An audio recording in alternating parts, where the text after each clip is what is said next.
ar bērnu vienoties, paņemam pauzi, un pēc kāda laika, piemēram, 2 nedēļām vai mēnešu mēģinam atgriezties. Protams, ka jautājums par to, kāds tas ir pulciņš vai ne. Ja tas ir, piemēram, mūzikas skola, tur ir grūtāk skatīties, vai tur ir iespēja kaut kādā no tiem priekšmetiem samazināt kaut ko.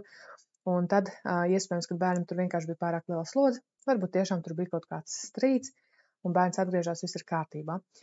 Bet jā, ne tā, ka uzreiz nogriezt no šos pulciņus, labi, nekur nē, bet censties bišķiņu mazāk kaut kādā veidā to aktivitāti samazināt, un tad ir laiks skatīties, ja bērns pēc tam tiešām negrib atgriezties un ar laiku atsakās no citām aktivitātēm, tā jau jāskatās, ka ir tas sarkanais signāls, un ka bērnam var izveidoties, ka viņam šajā vecumposmā ir izveidojies tāds negatīvs skatījums par sevi, jo ir tas melnais tāds melnās brilles, nevis rozā brilles, tad bērnam šķiet, ka visi tā par viņu domā, bet visi tā par viņu nedomā.